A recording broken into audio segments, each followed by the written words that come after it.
COVID-19 is sowing widespread fear in every corner of the world. In Metro Manila, we are under a so-called community quarantine. It means restricted travel by land, air, and sea. Well, we have a few more hours to go before the end of business, but it did start out quite chaotic for many. In fact, DILG's Jonathan Malaya called what commuters had to go through a nightmare. Isa daw bangungot. Nagkaroon kasi ng ilang mga delays sa mga taong naghihintay to be able to catch a ride. And of course, as you can see on your screen, soldiers were there, manning checkpoints to check the IDs of those entering Metro Manila. Isa pang naging problema ay dahil sa haba ng checkpoint ay yung kakulangan ng mga public utility vehicles. In fact, nahirapan po ang ating mga kababayan, oras ang kanilang hinintay para lang makasakay sa mga jeep o di kaya sa mga bus. Gaya ng sabi namin, delays for people standing in line to get in public utility vehicles. With millions of workers entering Metro Manila, there was no such thing as social distancing on the first day of work of the first work day of the community quarantine. Now, the Interior Department wants to take a different approach to help prevent the spread of COVID-19 in the country. As I said, we spoke to Interior spokesperson Jonathan Malaya, and he said it's time for government to adopt stricter measures to keep its people safe. We may have to take drastic measures in order to implement the social distancing measures and the quarantine that we want. We've seen a rapid increase, exponential increase in the number of confirmed cases. And given that we're having a nightmare now in the checkpoints, definitely a reassessment is in order. The position is a lockdown. So again, Pinky, we are a functioning democracy. The president listens to his people. So it's going to be a big debate today. Okay. We're going to make a report to the task force on the first day of implementation. And hard decisions are going to be made today. President Rodrigo Duterte will have the final say if a total lockdown will be implemented in Metro Manila. Officials are scheduled to discuss the proposal in a meeting in Malacanang this afternoon. We will bring you the latest on that meeting as the information becomes available to us. Among officials who are in favor of a total lockdown is the president's spokesman himself. This is a matter of national survival. We have to be resigned to that fact. This is a matter of life and death. The only way to stop this is for us to help ourselves. Sa aking pananaw, kailangan talagang i-restrict na natin ang movements. Otherwise, talagang kakalat ito ng kakalat. Our Anjo Alimario joins us from Malacanang. Anjo, what's the latest there? Well, Pinky, we understand that the meeting of the IITF will happen at 2 in the morning, but we have yet to get confirmation if that meeting is already ongoing. And of course, we're all anticipating what will the president announce later when he announces the nation, or when he faces the nation again. You mentioned about total lockdown, Pinky. Presidential spokesperson Salvador Padelo says that will be part of Interior Secretary Eduardo Año's recommendation to the president later. The decision, of course, to adopt that proposal will be ultimately up to the president. But Panelo says they will study and evaluate all suggestions, but the president will decide. Definitely, he adds, the flow or the travel of food supplies will not be stopped. Now, of course, today's meeting on COVID-19 is crucial considering what we saw today, where you have workers getting stranded, having a hard time getting a ride, where social distancing is not observed. Panelo says they are aware of what's happening, and they really need to assess. Panelo explains if what they're doing right now in implementing the community quarantine are effective. He points out the president is worried about the situation. He says, quote, ang mahalaga si Presidente, worried na siya sa nangyayari. Ginagawa niya ang lahat para patayin, itigil ang virus na ito. Malacanang also assures that government still has sufficient funds, Pinky. You know, there's a lot of talk about that lockdown, Anjo. In fact, before, that was a term used by the president. When he said community quarantine, ay para itong lockdown. Ayaw lang daw gamitin yung salitang yon. So, ngayon, it's clear. Malinaw sa atin that the DILG, Secretary Anyo, and also now Presidential Spokesperson Salvador Panelo, they're both saying that they're in favor of a lockdown because today, it is the first day of the implementation really of the community quarantine on a work day because it really started yesterday. However, yesterday was a Sunday. So parang hindi siya masyadong magandang basehan kung paano i-implement yung checkpoints. Hindi ba? Tsaka yung social distancing. Ngayon, naging halimbawa siya kung ano ang posibleng mangyari. And you know, Anjo, I remember Secretary Salvador Panelo was being asked, anong difference between a community quarantine and a lockdown? Parang ang sinabi niya, Anjo, is it's more like baka wala ng pasok, no? Posibleng wala ng pasok ang lahat. That's right, Vicky. That's one of the suggestions that they are taking into account. Of course, different proposals. We also asked him about the proposal of Congressman Joel Salceda, where you have 1 week work stoppage. Secretary Panelo says they will take that into account. All suggestions lahat na yun nasa table mamaya during their meeting sa IATF. And you also have very apparent ngayon, Pinky, na you have several cabinet officials already recommending total lockdown. So let's see if the president will really adopt that proposal later on, Pinky. So we need to wait, Anjo. We need to wait for the president to actually make that decision and speak to the Filipino people. What we know right now is that there are cabinet secretaries who are recommending, who are in favor of a total lockdown. Anjo, we'll get back to you as soon as you have more updates to give us. Maraming salamat kay Anjo Alimario. All right, let's find out the latest. What's going on in Manila? We have on the line Manila Mayor Isko Moreno. Mayor, good afternoon, sir. Hi, Pinky. Magandang araw sa inyo at sa lahat ng staff dyan sa CNN. What's the latest po sa Manila, Mayor? Sa awa naman ng Diyos ay nakakaraos naman. Bagamat siyempre lahat ng tao ay may pangamba. Kami naman sa pamahalang lungsod ay patuloy na nag-ooperate 24/7 since the declaration of the President of the State of Public Health Emergency. Yesterday, we have about 3 confirmed cases sa Manila. Opo. Today, as of this morning, we have now 5 cases of positive COVID-19 in the city. Opo. And the first case of COVID-19 as of 6:54 last night from a private hospital outside of Manila, but a residents and citizens of the city expired already. Nalulungkot tayo, nakikiramay tayo sa pasyente at yun nga ang nangyari. And with regard to our PUIs, what we call person under investigation, which is located in our facility, medical facility. Yesterday we have 8, but as of 8:45 this morning, sa aming medical bulletin ng Manila Health Department, the 2 PUIs from another province na nasa ospital ng Maynila, nasa isolated mobile ward namin, are already cleared by DOH. Okay. They are negative. So 6 Anim so na lang, far. Mayor. 6 na lang as of 8:45 this morning. Opo. Yes. So, ang problema ho siguro, ang malaking challenge rather, dyan sa Manila, iyan po ang pinaka-densely populated area po sa atin. Ano ho ang inyong plano to prevent the spread of COVID-19, Mayor?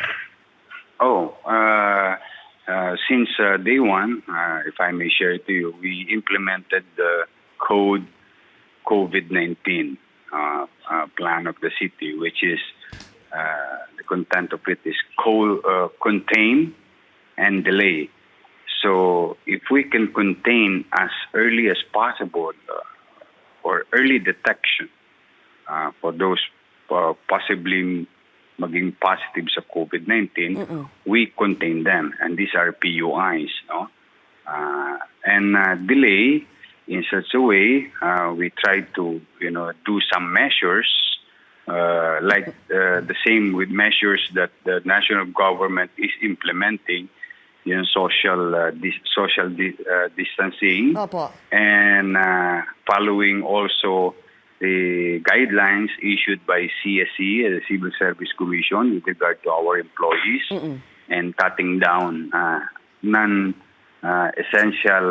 personnel with regard to delivering health care and members of the MDRRMO and all other essential personnel only allowed to be in the city, and some administrative employees for purposes of continuity of governance in the city of Manila. And another one, noong isang araw, we asked the City Council through Vice Mayor Hanil Lacuna to hold special session. That was on Saturday, and by 10 p.m., naipasa na po sa Maynila yung Ordinance 8616. Ito po yung General Curfew. Okay. And Kailan as po per ito requirements ipapatupad, of, Mayor? as per requirements of law, after publication, it will be effective immediately. Now, today, it was publicly published in general circulation with regard to newspaper. So tonight, sa lahat ng manonood ninyo, diyan sa CNN, ako po'y buong kababaang loob sa mga taga-lungsod ng Maynila. Mahigpit na ipatutupad sa lungsod ng Maynila ang curfew simula alas 8 ng gabi hanggang alas 5 ng umaga, araw-araw, hanggat tayo po ay nakapaloob at nasa ilalim ng state of public health emergency. Okay, that's clear. Let's repeat that, Mayor. Simula ngayong gabi, 8 p.m. to 5 a.m., mag-uumpisa na po ang curfew dyan sa Manila. But, Mayor, paano ho, meron ho bang exemptions? Paano ho kung pauwi That's a good mula sa question. trabaho? That's a good question. For purposes of clarity, those essential personnel, the same essential personnel sa local government unit with regard to national government employees and other healthcare personnel in healthcare sector, and all employees, at yung mga negosyong nagtitinda ng mga essential or prime commodities are exempted. Those workers, employees na makukot in between the prohibitive hour must have an ID and proof of employment. Importante po yun. Yun naman ay madali naman makuha yun sa kanilang mga HR. No? They must, if they are going to enter in Manila for work, or they going home or back home to Manila, they must acquire at the very least 2 proof para naman po unawain sila ng ating mga enforcement unit. Ang hindi na pabilang, ang pinakatamang pagkakaunawa dyan, wag po kayong tumambay sa kalye. Opo.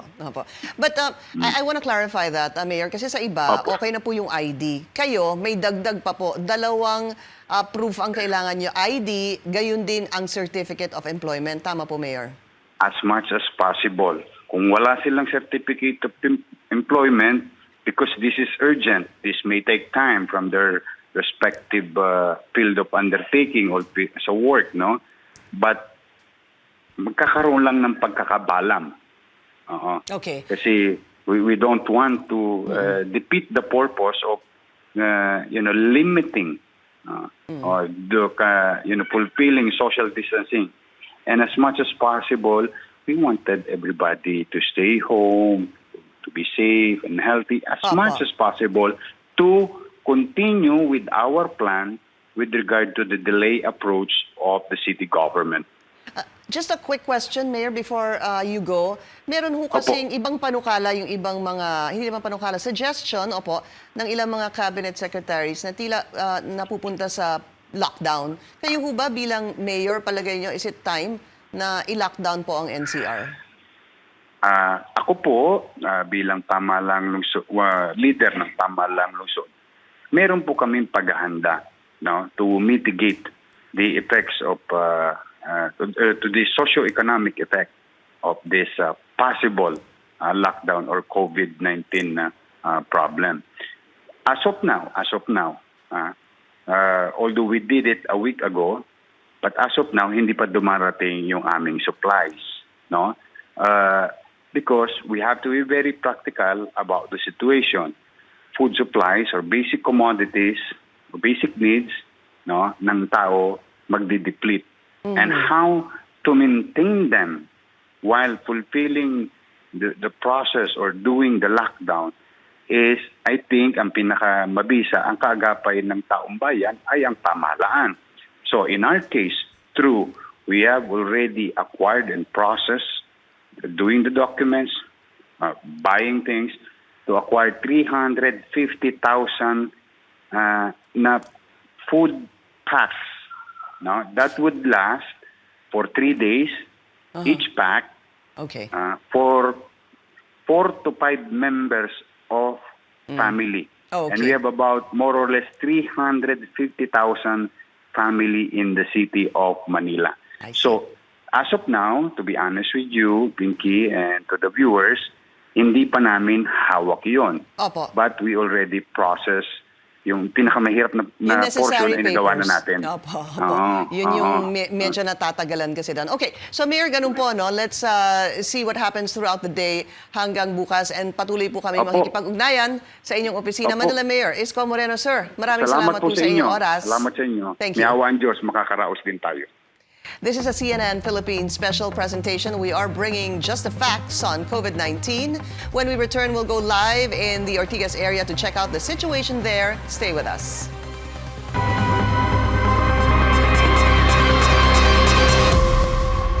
Experts at the World Health Organization say a person with COVID-19 can infect as many as 100 people if the patient is not immediately isolated. This is why our government says it is implementing this community quarantine to help prevent the spread of the coronavirus. DILG Secretary Eduardo Año had previously said cases in the country could reach 75,000 in just 5 months if the steps we are taking do not work.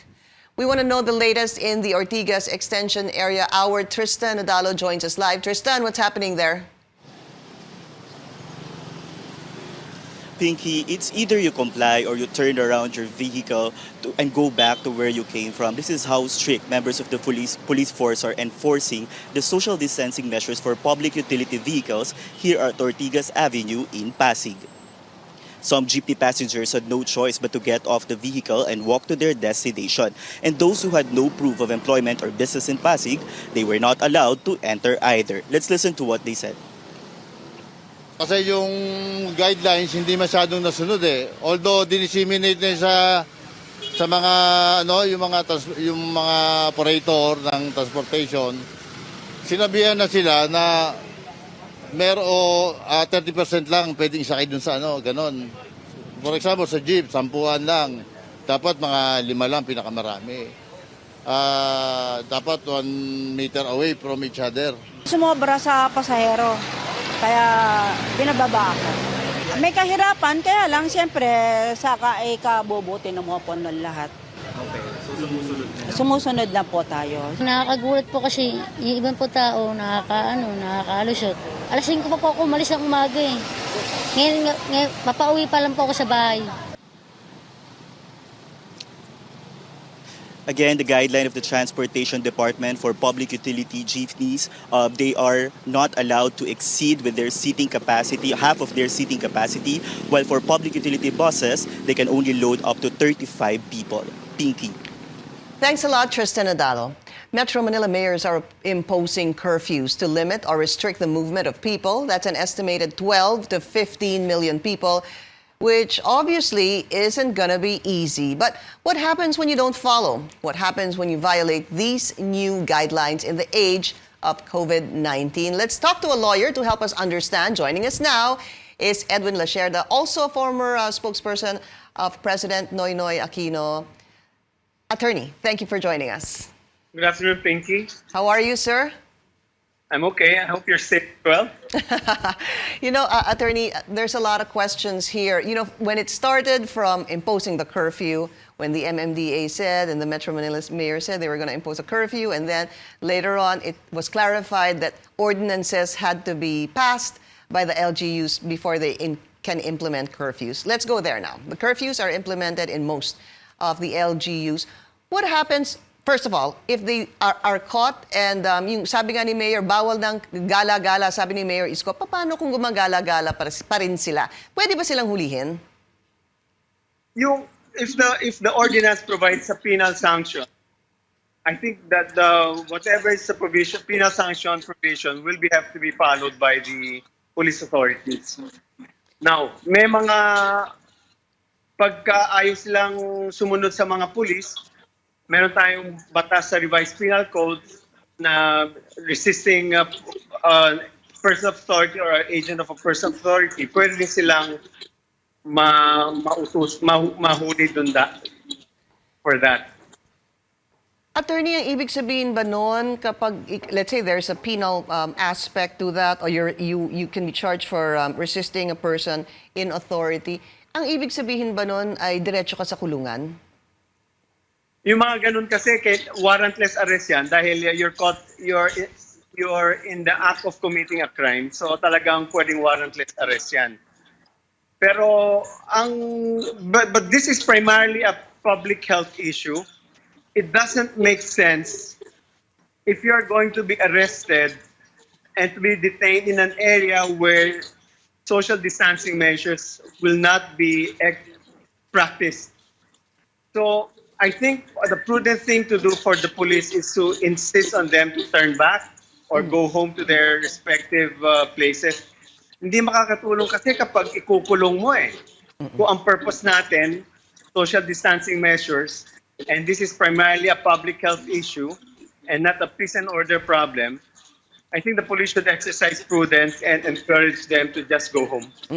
Parang pakiusap na lang siguro talaga is the best way. Makiusap yung mga police na umuwi na lang yung mahuhuli nila or yung lalabag doon sa particular curfew ordinance.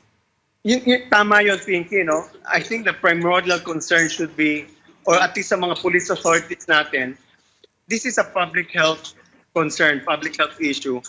So isipin natin, how do we contain the spread?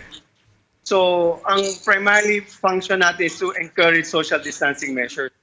So sa tingin ko sa akin lang, hindi siguro makakatulong pag hulihin natin, ilalagay natin sa kulungan na mahirap talaga mag-practice ng social distancing measures sa loob.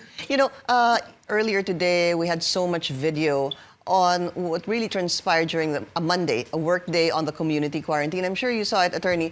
And it was really a nightmare for a lot of commuters because they weren't able to find rides. There were hardly any jeeps or buses around the area. Or the checkpoints were just so long because temperatures were being taken by soldiers of those coming in, and also IDs were being checked. Do you see this as working? Is this something that is working? Because even in some of the videos, yung makikita mo, wala nang social distancing, even if that's something being imposed by government. It's really difficult for an area where a dense area. A while ago, I was talking to someone, checkpoints where there are people converging becomes a petri dish for COVID-19. Ang dami kasing people are densely crowded on that checkpoint. So it doesn't make sense really to do checkpoints. And lockdowns don't seem to work. So it's really what government should really, I would suppose, promote is social distancing measures. Yeah. Stay home kung pwede. But I understand the practical concerns. Marami sa atin hindi pwede mag-work from home. So there should be, alongside the public health issue, I think the economic relief package that should be thought out by our government officials. Right. Kasi marami talagang madi-displace temporarily at this time. Yung mga empleyado at saka yung mga, obviously, yung no work, no pay, which is a big problem for our kababayans. And there are other questions we have on social media. Attorney, I hope, I think you might have to stay first for a bit. I just want to move on now to what the netizens are saying. As expected, they're not silent about what's happening. Actually, these comments on social media give us the opportunity to better understand what's going on in other parts of the country. Kaya't maraming salamat po sa mga tweets, posts, and Facebook sa lahat po ng inyong mga mensahe. Let's find out. Our Cheska Buencamino joins us live now. Cheska, tell us, what are the netizens saying so far? O nga, Pinky, ang daming concerns sa social media. In fact, hashtag Metro Manila quarantine is among the top trending topics on Twitter Philippines. Now, early this morning, commuters had a hard time catching a ride because of the protocols in place to prevent the spread of COVID. Due to the lack of public utility vehicles, some of them were even late. Now, of course, it was more frustrating because today is the first workday of the Metro-wide quarantine.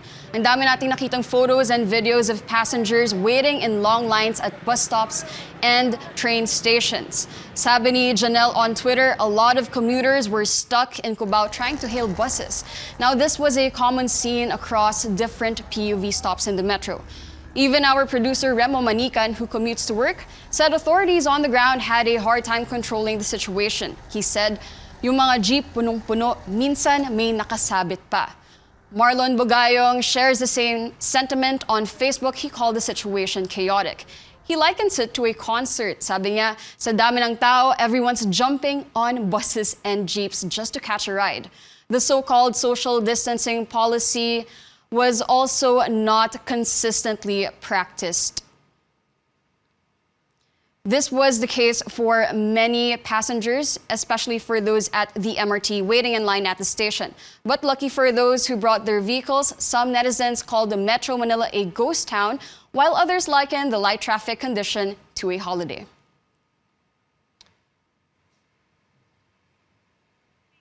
All right, Cheska, thanks a lot. Earlier, we wanted to bring this in. Also, the hashtag Panelo Starved Challenge also trended on Twitter. Netizens challenge presidential spokesperson Salvador Panelo not to eat following his statement on the travel restrictions for people coming in and out of Metro Manila. Cheska, can you tell us more about this? That's right, Pinky. The hashtag trended after his remarks on a radio interview yesterday. He said, and I quote, "Walang namamatay sa gutom, ang isang buwan hindi ka pa mamamatay," unquote. Netizens, of course, weighed in. On Twitter, Dominic Crisostomo said, for credibility's sake, let him walk his talk. Another Twitter user, Marco Pajares, called on Panelo to prove his point by not eating. During a media briefing earlier, just 2 hours ago, Panelo clarified his remarks, explaining that a virus is deadlier than starvation. Of course, Pinky, this isn't the first time Panelo was summoned to a challenge. Last October, he took on the commute challenge after saying that there is no transport crisis in the metro because there is no paralysis of mass transport operations. Pinky. All right. Amid the misinformation, false claims, and fake cures, we want to, of course, bring you just the facts. But this just in, can I announce this already? It's coming from Malacanang. We are told that there will be that government will be implementing what is called an enhanced community quarantine in the whole of Luzon. Again, breaking news here on CNN Philippines. We've just been told that government will be implementing an enhanced community quarantine. What this means, we're going to try to find out more details on this. But first, let's go to Anjo Alimario. Anjo, tell us what happened. Well, Pinky, we just got this word from presidential spokesperson Salvador Panelo that President Duterte just announced an enhanced community quarantine in the entire Luzon. Now, what does that mean? This means this is where strict home quarantine shall be implemented in all households. Transportation shall be suspended. Provision for food and essential health services shall be regulated, and heightened presence of uniformed personnel to enforce quarantine procedures will be implemented. So far, Pinky, we're still waiting for more details on this announcement of presidential spokesperson Sal Panelo, Pinky.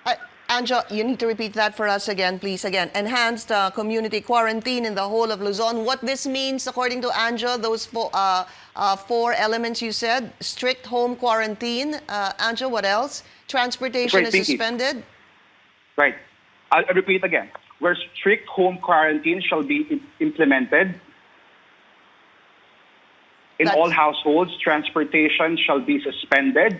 Third, provision for food and essential health services shall be regulated. And fourth, heightened presence of uniformed personnel to enforce quarantine procedures will be implemented. Again, I think those four will be the subject of the enhanced community quarantine. Again, that announcement coming from presidential spokesperson Sal Panelo, coming from President Duterte himself. Okay, Anjo, I know what we need to do is really get more information on this. What does strict home quarantine mean? What does transportation suspension mean? Food shall be regulated, heightened presence of uniformed personnel. It may seem, quite informative. It might be clear for some people, but to others, this might not be clear at all. Let's bring back Attorney Edwin Lasherda on the line. Anjo, I'd like to thank you, and we'll get more information as soon as you have more on this. Attorney Edwin Lasherda, thank you for staying with us. What does this mean? Right now we are just beginning to get more information, but 4 elements on a enhanced community quarantine in the whole of Luzon. Pinky, that's not surprising. It was already contained in the memo issued by the Executive Secretary. So exactly the 4 provisions that were cited, strict home quarantine for all households, mukhang that would mean that everybody should stay home, and it does not specifically state, but the assumption is there a possibility na walang trabaho? Because strict quarantine for all households, ang requirement. But doesn't Attorney, doesn't that necessarily or automatically mean wala ng trabaho, or hindi po? The memo provided general provisions, exactly the 4 points, bullet points stated. Yun lang, walang detalye yan. So they have to flesh out what does it mean by strict home quarantine for all households. Suspended transportation, that would apply to public transportation. Opo. Because that's what government can regulate. And so our buses, our MRT, LRT, ibig ba sabihin yan? And by the way, this is the entire Luzon. So it went beyond NCR already. Pangatlo, yung food provisions and essential health services shall be regulated. It has to be cleared out. Ano ibig sabihin ng regulated? Yeah. So, does it mean that we will have control by government kung anong klaseng regulation gagawin? Does it mean beyond price control? But we have anti-hoarding laws already in place. So those things will have to be monitored. And the fourth one, heightened uniformed personnel to enforce quarantine procedures. That would mean ang ating mga kapulisan, iikot talaga ng ating mga komunidad to enforce quarantine procedures. That would mean also na applying the first strict home quarantine, walang pwedeng lumabas ng bahay. Opo. What is the difference between that and a lockdown, sir? Sorry? What is the difference between this enhanced community quarantine in Luzon, which states 4 different issues here na nakapaloob dito sa enhanced community quarantine, to a lockdown? If strictly stay at home, walang transportation, food shall be regulated, and there's heightened security among military uniformed personnel. Yung what we have right now is just before the announcement was a general community quarantine. Opo. Which means ginagawa natin ngayon may checkpoint. Ngayon, talagang buong NCR, buong Luzon is more than that. Wala ka nang, everybody will have to be asked to stay home. Yeah. Parang that's the safest way right now to look at it, because of course we need to talk to the officials involved here to really get the fine print, the details on this enhanced community quarantine. But offhand, you're saying that it really means just you can't leave your homes. Ganun ho ba, Attorney? ang wording kasi ng memo ni Executive Secretary, strict home quarantine for all households. So, it makes no exception. Yeah. Ang problema lang kasi, medyo, because of the urgency of the times, perhaps the language should be more developed. So we would need more guidance from the palace, from our health official. The task force should come out with more details in Absolutely. this. Mahirap lang yung motherhood statement na ganyan eh. Opo, understandably. Okay, so Attorney Edwin, please stay there again. I just want to go back to our Anjo Limario. He's in Malacanang. Anjo, any more information? Well, Pinky, we're told that the IATF meeting is ongoing right now, and we just got word again from presidential spokesperson Salvador Panelo announcing that President Duterte just announced an enhanced community quarantine in the entire Luzon. Now, what does that mean? Again, you have 4 components. 1, strict home quarantine shall be implemented in all households. Second, transportation shall be suspended. Third, provision for food and essential health services shall be regulated, and heightened presence of uniformed personnel to enforce quarantine procedures will be implemented. Of course, we have a lot of questions, Pinky, right now. May pasok ba? Ang work sa Metro Manila? Yan yung abangan natin mamaya pag natapos na itong IATF meeting. At yan yung magiging subject, of course, ng address ni Pangulong Duterte mamaya. John, daming tanong dyan. Kasi oo nga, okay, wala namang pasok ang eskwelahan. Pero paano yung mga empleyado? Yung mga empleyado sinasabi, yung sinasabing una, mag-flexible working hours tayo o home from work. Yung iba naman sinasabi, hindi po kami pwede sa magtrabaho sa bahay doon sa line ng trabaho namin. Another question is paano yung kanilang kita, yung ating kita ng mga empleyado. There's so many things that need to be answered in such an announcement. Again, breaking news here on CNN Philippines, President Rodrigo Duterte orders a enhanced community quarantine in the whole of Luzon. Again, it's an enhanced community quarantine in the whole of Luzon. It's not just in NCR, but in the whole of Luzon now.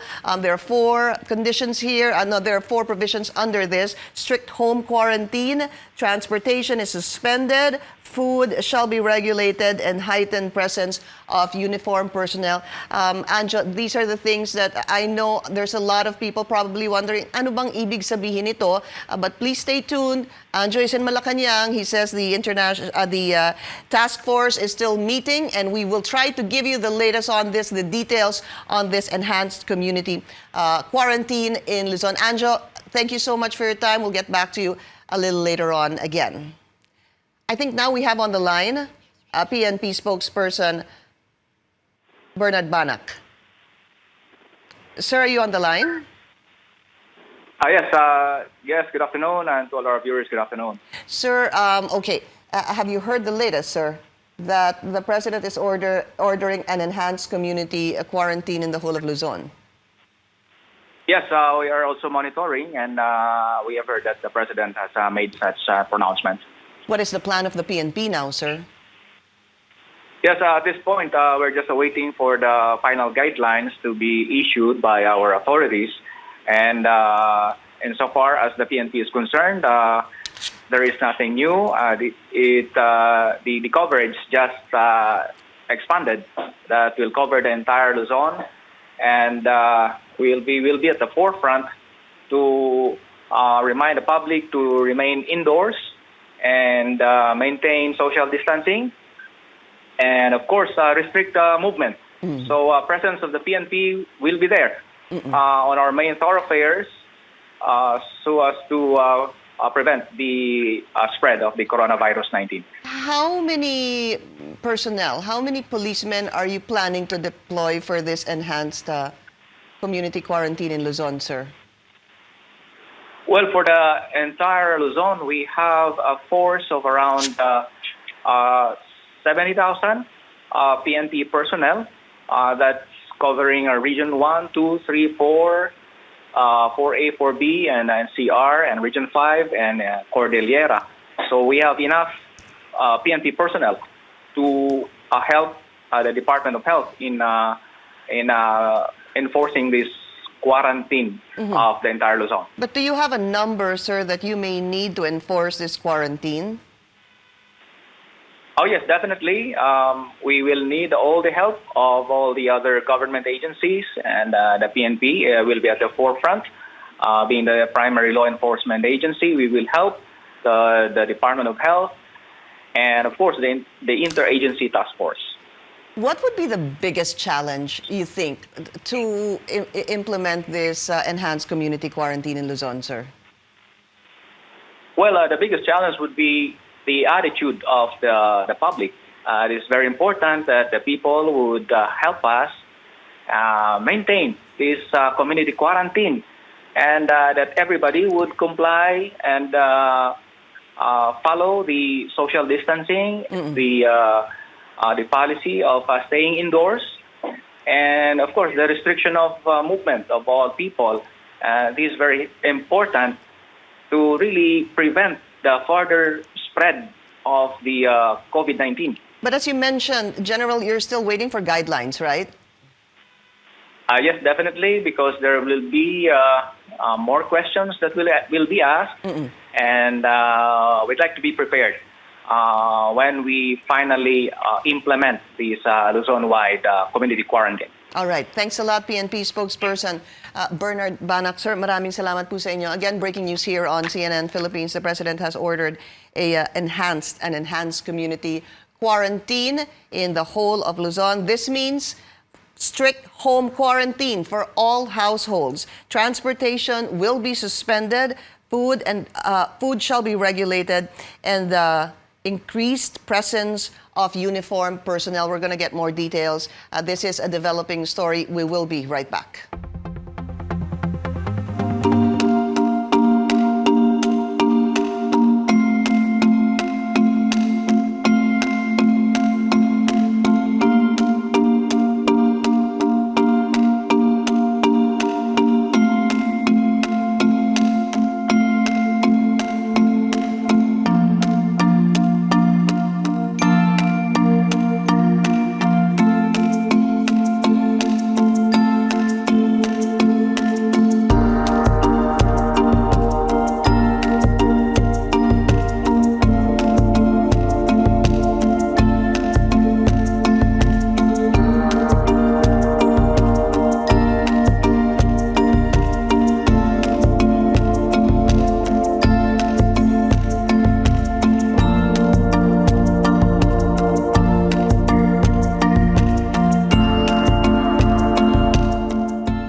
Breaking news here on CNN Philippines. President Rodrigo Duterte orders an enhanced community quarantine in the whole of Luzon. Again, that is an enhanced community quarantine in the whole of Luzon. It means there will be strict home quarantine for all households. Transportation will be suspended. Food shall be regulated, and there will be heightened presence of uniformed personnel. Our Anjo Limario is in Malacanang for the latest there. He says, of course, the task force is continuing to meet regarding this. He got this from presidential spokesperson Salvador Panelo, and we broke it here on CNN Philippines. Anjo, do we know when they will implement this enhanced community quarantine in the whole of Luzon? Well, Pinky, we already asked Secretary Salvador Panero about the implementation effectivity of this enhanced community quarantine, but there's still no word from him yet. I think, or we're thinking, of course, that he's still in that meeting of the IATF together with the president. But what we do so far, again, the entire Luzon is placed under enhanced community quarantine. And presidential spokesperson during the press briefing earlier already mentioned that the president is worried about the situation, and maybe this is the basis of the president for him to declare or to declare enhanced community quarantine. In his quote, ang mahalaga si Presidente, worried na siya sa nangyayari, ginagawa niya ang lahat para patayin, itigil ang virus na ito. And of course, especially in light of what we're seeing right now with the implementation of the general community quarantine, he made that move to declare the entire Luzon under enhanced community quarantine, Pinky.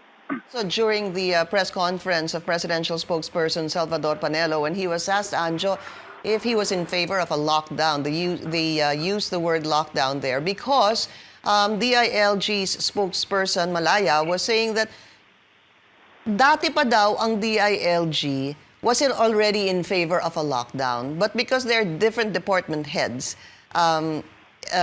obviously in various agencies, they gave in their inputs. Kaya dun tayo napunta sa community quarantine. So kanina when we spoke to Yusek Malaya, he said that they will recommend this lockdown again to the president. And Secretary Salvador Panelo was saying that he's actually in favor of this lockdown too. And he was being asked ano bang provisions ng lockdown. And he was saying, as we're reporting right now, these things have to be threshed out. Kailangan, we have to give them more details. But right now, this is all we have, no, Anjo? That's right, Pinky. Yung iba nga nagtatanong, ano bang difference? May difference ba totally dito sa lockdown and enhanced community quarantine? They're feeling that we're already in a lockdown. But again, the announcement came from President Duterte himself that the entire Luzon is placed under enhanced community quarantine. And again, we'll get more details later once that meeting is over and when the president faces the nation for the second time.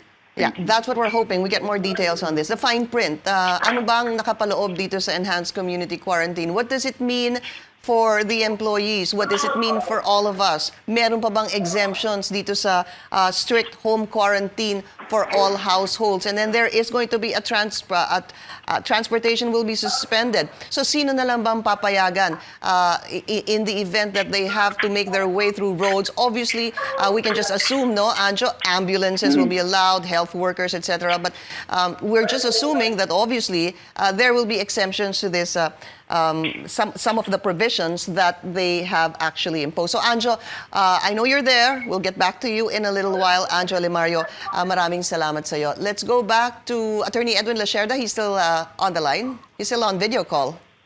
Yes. Okay. Attorney, as I was talking about this enhanced community quarantine with Anjo, I'm sure you were hearing it. Yes. Kind of hard really to get ahead of it because we're going to have to really wait for the officials to tell us what exactly this means. And can I just say, as a former government official, from a policy implementation guidelines, it would have been more prudent sana for them prior to announcing to flesh out all the details. Because right now, the general community quarantine is going its way. We have some problems, but since we know that now that they've decided to do a full lockdown, sana inayos muna yung mga detalye. Ang nangyari, nauna muna yung cart before the horse. So ang dami mong tanong. You Pinky, your questions are all valid. We end up speculating right now what are the meats and bones to the community, the enhanced community quarantine. Right. Yun lang medyo, kaya ngayon, we're now worried. So what's the general rule and what are the exceptions? You cited valid exceptions like emergency services. Paano yung mga may sakit that needs to be rushed to the hospital? So there are a lot of the details that need to be fleshed out and discussed first in the task force. Before they made an announcement. Now people are asking, ano ibig sabihin nito? And it's a concern right now. Okay, Attorney Edwin. All right, thanks. Let me just go first to Senate President Tito Sotto. He's also on the line. Attorney, balikan po kita. SP, good afternoon, sir. Hi, good afternoon, Sir, Pinky. This is Pinky. Sir, we just announced what the President had actually announced, according to Presidential Spokesperson Salvador Panelo. Nasa ano na po, he's ordering an enhanced community quarantine in the whole of Luzon. Your reaction, sir? So I heard also, I think he's making the announcement later. If he does make the announcement, I can understand it. It's a drastic measures I needed for drastic emergencies. As long as dapat yun, yung mga, like for example, yung mga hindi na makakapasok ng trabaho, yung mga kababayan natin na isang kahig sa tuka, kailangan makisama itong mga negosyante, mga employees nila, pasesweldohin pa rin. Di ba? Dahil kung hindi, ay kawawa itong mga ito. So, kaya na natin pagtulungan yan later on. Like, yung kami, pagbalik namin ng April or ng May, pwede kami gumawa ng enhanced incentive programs for this businessmen na magpapasweldo pa rin kahit hindi pumapasok mga empleyado nila sapagkat hindi kakain yung mga yun. Hindi nangyari yun, di ba? So, we just have to contribute. Lahat tayo, kailangan makisama dito sa problema to. But if you go back, if your session is in May 4 or May 5, sir, isn't that a little too late to speak to or have a package for business owners to be able to cushion the effect on their employees who may not have work? Hindi ho kaya baka masyado ng delayed yun, sir? That's not too late. They can well afford it. Tsaka kung, let's say, mababawasan yung income nila or mawawala sila ng income, may kakainin pa rin sila eh. Pero yung mga maliliit na kababayan natin, walang kakainin eh. Kaya-kaya yun. Kahit May pa namin ipasa yan. Enhanced program, incentive lang. They can well survive all the way through the middle of the year. But SB, you don't see a need to convene Congress anytime soon for this public health emergency? No, the government. No, I don't see the need for it. What for? That's a big question. What for? Tax, because of the deadline for the filing of taxes, the government can waive it. They can waive the penalties. Okay. We don't need a law for that. Kahit the law itself, Section 53 nung batas ng tax allows the DOF o BIR to not only waive but extend deadlines. Yeah. So walang problema yun. And then yung pera, funding, government has enough. Naipasa na natin yung 2020 budget. They have enough. Even you can ask the DBM secretary, malakas ang loob niya na wala raw problema sa funding yan. Aside from the budget na extra na nandiyan dyan, meron pang mga, aside from the DOF, DOH, I'm sorry, meron pang Presidential Social Fund. Merong napakadami. Pati Intelligence Fund, pwedeng gamitin eh. So you don't need to... And then, by the way, don't forget, the calamity fund of local government units, all they have to do is declare a state calamity of calamity in their locality, and then they can use 5% of their total budget already without COA saying anything. Yeah, which actually some of them already declared a state of calamity here. Sa kanilang mga respective LGUs. SB, how do you see this unfolding? We started with a community quarantine and then an enhanced community quarantine. Hindi ho ba in the beginning, hindi kayo masyadong, you didn't really approve of this suspension of land, sea, and air? Doon ako worried sa una. Nung una, worried ako doon sa implementation. Because baka ako magkaroon ng problema sa traffic, sa pag-checkpoint, and all that, no? But considering the fact that ito has escalated, this is no longer a health emergency. What is it? Baka nakakalimutan ng mga politikong ibang nagsasalita eh. You have to ride with the times. Hindi na health emergency to. This is no longer a health concern or a labor concern or a trade industry concern. It's a national security threat. You should look at it that way. Hindi ibang klase ito eh. Ibang klase na itong dumating sa atin because nung una, hindi masyadong malala ang sitwasyon because kukunti ang lumalabas na may problema. Pero lumalabas ngayon, mas marami. At mas maraming namamatay. Dapat matakot tayo. Dapat iba na yung running scared kaysa sa masyadong complacent.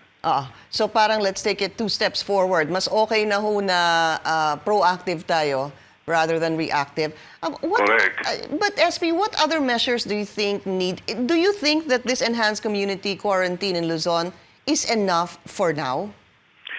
I think that was the successful strategy in China now eh. Do you know that in China now, halos konting-konti na lang natitira? That's what they did. In South Korea, but biglang-biglang bumaba na rin ang problema. That's also what they did. Siguro, ang executive department was researching and they saw the good impact in the other countries. Yung hindi gumagawa nito, Europe o United States, hindi. Ano ngayon ang itsura? Hindi ba? Thousands na sa kanila ngayon. Hindi ba? Ang apektado. Marami ring mareklamo kasi doon eh. Siguro hindi sila nag-iingat sila. But there are certain... Enhancement po, mga lockdown na ganyan. Opo. There are, of course, certain European countries that have imposed a lockdown as well, SP. So, for now, is there even a difference, you think, between enhanced community quarantine and a lockdown, SP? Well, enhanced security quarantine or enhanced community quarantine is better sounding than a lockdown. Well, saka when you say lockdown, talaga nobody goes in and out completely. Okay. Pero ito, I'm sure they will allow medical, ito mga personnel, emergency. Yeah. Oo, mga PNP personnel at mga hindi complete total lockdown. Ganun din ang naisip ko noong una, remember, in the Senate, the day one, nung nagkaroon ng resource person doon, ang initial na reaction ko agad, lockdown. Yeah. Pero nung iniisip ko na, nung gabi, lockdown. Ang mangyayari, ganito. Hindi pwede. Alright. Restricted access na lang ang ginawa kong notice kinabukasan. Okay. Parang ganun din yan. And then, I'm sure the executive department, nasa kamay nila lahat ngayon to pati pera eh. The executive department, makikita naman nila kung anong effect nito after 1 day, 2 days, 3 days. Makakapag-adjust nila. Alright. Senate President Tito Soto, sir, maraming salamat po sa inyong oras. Alright. Thank you, sir. And talking about the effect on this, on the country's economy, someone actually really has the numbers on this already, and he is Albay Representative Joey Salceda. Congressman, welcome to the show, sir. Good afternoon. Gandang hapon po. So, balikan po natin yung napag-usapan natin about a week ago. You know, Congressman, this was something you were espousing already, hindi ho ba? Yun, wala akong kailangan baguhin. Yun eh. Congressman? Wala akong kailangan baguhin kasi yun naman talaga propose ko. Opo. Okay. So now that the President is ordering an enhanced community quarantine in Luzon, siguro the fear of at least si Senate President Tito Soto was saying that anong epekto nito sa ekonomiya. I know you have the numbers, we talked about it. Sabi niyo pa nga... Go ahead, Congressman. Kung sa Metro Manila lang, nasa 0.58 po yan for every week. 0.58% o 125.6 billion times plus at saka may recovery. So mga nasa 0.58% of GDP per week. That's in Metro Manila? Yes, for lockdown. Apo. Lockdown with home quarantine. Apo. Alam mo, pinakaki dito is home quarantine at saka work stoppage. Yeah.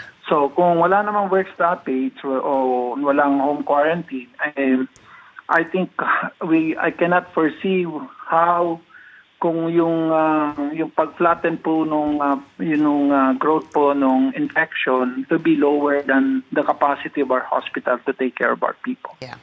That's really the concern, Congressman, because it's better that siguro yung sinasabi nga ng iba, because the doctors, we don't have, we're not doctors. We don't have infinite enough number of doctors, and nurses as well, and they need to be there to care for those who are seriously ill.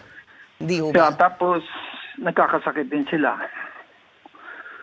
And that's the story going around, sir. Nagkakasakit na ho yung mga frontliners natin. So, opo. Pero yung economic impact naman kasi, basta ang gawin po natin yung isolation shock, mababawi natin in 6 months. Pero kung graduated, yung ganito nangyayari sa atin, yung oras na we are losing a lot of time para po mahabol po yung virus o to prevent the virus from rising exponentially. Right. That's the problem. So it has a significant economic implications. So Congressman, magiging mas mahal para sa atin kung dahan-dahan o kung hindi stagger po natin ang ginagawa natin. yeah, I remember you telling me, Congressman, mas mabuting gawin na ito ngayon and suffer the effects kasi mas magiging short-term yung Tapos mababawi suffering. agad. Dahil mababawi ho agad. Kaya sa hinihintay Kasi pag natin... malaki na, mag-i-invest ka na para mabawi. Right. Parang lumalabas, installment muna. Tapos biglang pag malala na, tsaka mo nang gagawin. Parang yun ang nangyari sa atin kasi 1 week tayo under lockdown with no home quarantine or basic Class community suspensions. quarantine. Kasi the word there is community quarantine. I think you should replace it with home quarantine, which means work stoppage. Opo. Actually, when our Anjo Alimario was telling us, it was presidential spokesperson Salvador Panelo, I'm assuming, who texted that to him, na sinabi nga that the president ordered an enhanced community quarantine in Luzon, which means strict home quarantine for all households. Congressman, yun yung nakasulat doon. Transportation is suspended. We should follow the Pareto law, which means concentrate where 80% of all the cases. Kasi if you expand it beyond Metro Manila, it will be so difficult to manage, and therefore, the best talaga is to kill the virus in Metro Manila, and then we could proceed eventually towards the other places. Kasi ang proposal ko lang kasi, i-focus mo kung nasaan. Kasi katulad sa China, 80% ng lahat ng cases nasa Hubei. So, kung yung mga quarantine nila, yung iba pang mga measures sa ibang places, kasi you need resources for this, especially our police forces, our AFP.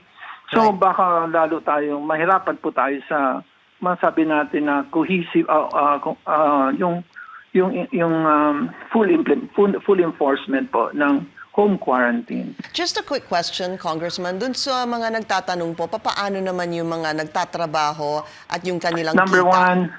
Number one, yung pagkain po, labas-pasok po yan. Hindi unimpeded po yan, no? Sa mga, lao sila. Congressman? No, yes. Okay. Sa mga supermarket bukas, grocery bukas, bukas. Alright. Ang kailangan... Apologies, Congressman. Medyo lumabo na po yung ating linya kay Congressman Joey Salceda. Just the same, sir. If you're still hearing me, maraming salamat po sa inyo. Thank you to Congressman Joey Salceda. This is breaking news here on CNN Philippines. And you heard it first here, Malacanang ordering an enhanced community quarantine in Luzon. What it means, stricter and more drastic measures to prevent the spread of COVID-19. For example, strict home quarantine. We must stay inside our homes, and the suspension of transportation, which will include public utility vehicles. We're still trying to get all the details of these newly announced emergency measures meant to stop the spread of COVID-19. And the President, Rodrigo Duterte, he is expected to address the nation today. Please watch out for that, and we will bring that to you as soon as it happens. Again, Malacanang ordering what is called an enhanced community quarantine in Luzon to help stop the spread of COVID-19. The number of confirmed cases here so far, 140. So now that we know that we have an enhanced community quarantine, we'd like to get the reaction from the labor sector. We now speak to Alan Tanhusay, Associate Labor Unions, Trade Union Congress of the Philippines. Alan, good afternoon to you. Good afternoon, thank you. What does this mean kapag in-implement na po itong enhanced community quarantine in the whole of Luzon? Ang worry namin, Pinky, yung no work, no pay policy at yung daily paid workers natin. Alam niyo po, problema na po yan actually when they even announced the community quarantine, di ba, Alan? Because yung iba ho, di ba sinasabi, wag na papasukin yung kanilang mga trabahador kung di naman essential. So that was already the problem since last week when they heard about this community quarantine. Pero hanggang ngayon, Pinky, ang gobyerno on how to address internet gagawang ito dahil alam naman nangyari kanina umaga talagang cases at anarkiya nangyari sa mga checkpoint. Kasi Alan, baba muna natin yung let's cut our communication first. We'll try to get you back on the line. Hindi kasi maganda yung medyo malabo po yung linya natin. And it's really good to know kung ano yung mga hinaing ng ating mga manggagawa. As Alan was saying, problema na nga ho yung no work, no pay because of this quarantine. Well, we also want to hear from the commuters, those who are affected by the Metro Manila quarantine. Let's speak to Elvira Medina, President of the National Center for Commuters Safety and Protection. Ma'am, good afternoon. Good afternoon, Pinky. Yes, I'm here. Okay, good afternoon to you. So now Malacanang is ordering an enhanced community quarantine in Luzon. What first your reaction? Kasi transportation will be suspended. Actually, we are still waiting for the instructions, the detailed instructions. However, if we take it on surface value, this is sending a chilling effect to all of us. Because we must remember, the commuters are 80% of the total population in any society. The commuters are the ones who really run the economy of the country because we are the ones doing the service and we are the ones producing the products that are used to run the economy of the country. Plus, you have the farmers who are also commuters because they have to send their products, bring their products to places of the marketplaces. So this is going to stop the entire economy, and it really has a chilling effect. Not only, but you know, it's not only chilling effect, but it has a paralyzing effect. We cannot even think of how this is going to happen, what's going to happen. How about the people who have to go to work? They're not going to work, but many of the commuters are on a day-to-day basis for payment. Yeah. And how about the people who have to really work, go out and attend to other things like people who are in the industries who have to receive the stocks, whether or not it's going to be used right now because even production is going to stop. But there are products that are on the way. Don't tell me that these products, which are coming in from the ports, cannot be brought down. Yeah.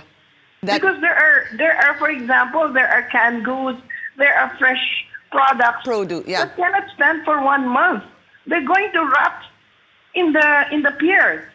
And these are the things that our commuters will be using to produce the products, the commodities that have to go to our marketplaces. Understandable. There's so much that needs to be understood here. Connectivity is definitely going to break down. As I was saying, there needs to be more details on this enhanced community quarantine. So what we know is that so far, and that there will be strict home quarantine for all households. We know so far that transportation will be suspended, that food shall be regulated, and that there will be the presence of more uniformed personnel. That's all we know at the moment. Those are the facts that we can share.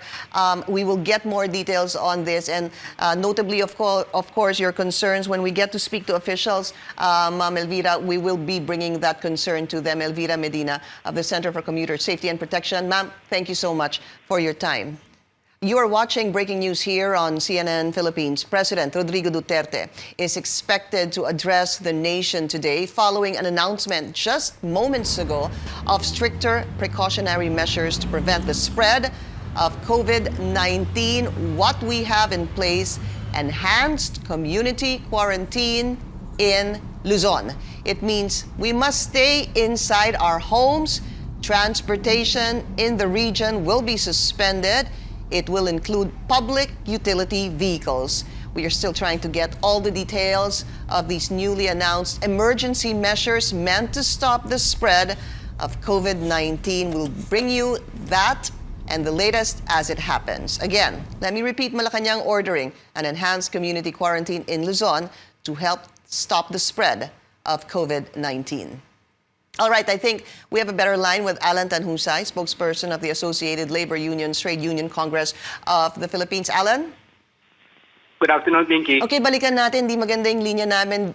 I couldn't really understand you. So you were saying about this enhanced community quarantine in Luzon? Yes, ang worry namin ay yung income at wala akong policy guidelines from the government.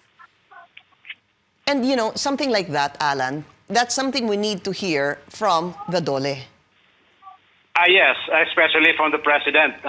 Hintayin namin yung kanyang anunsyo kung ano yung guidelines. Kasi yung mga employers na kausap namin, we are now having a conversation, naghihintay din sila kung ano yung magiging polisiya ng gobyerno doon sa mga manggagawa. And whatever kasi yung maging policy o iutos ng Pangulo is something that the employers need to follow.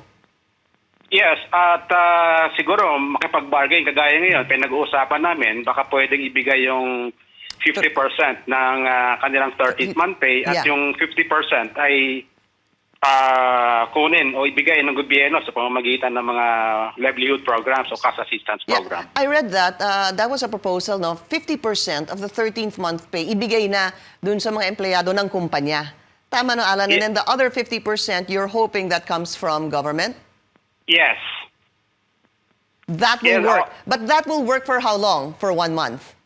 For 1 month, Pinky. At saka we are also proposing na dapat yung discounted food program o yung caravan discount na pamimigay o yung pamamahagi ng gobyerno ng pagkain ay dapat ilapit na sa mga syudad at mga munisipyo. Dapat iikot-ikot na yan, hindi ba? Yes, yung mga mga pagkain na nutritious at hindi yung mga yung mga junk foods. You know, but I think the focus should also be definitely dun sa small and medium enterprises. Kung kaya nila mabigay yung 50% nung 13th month pay ngayon. Yes, we are thinking of tax breaks para sa mga micro and small medium enterprises. Yung mga tax breaks, yung extend yung mga deadlines ng mga taxes, ng mga utilities, at iba pang mga mitigating measures para naman maibigay ng mga micro and small enterprises yung 50% ng 13th month pay. Is there any other proposal you're seeing? I mean, what else are you thinking about that can help the employees in the next month or so, now that the President is ordering an enhanced community quarantine in Luzon? Ano pa kaya ang mga proposals na feasible? Yung mga local government units, Pinky, magbigay sila ng emergency disaster loans sa mga informal sector workers.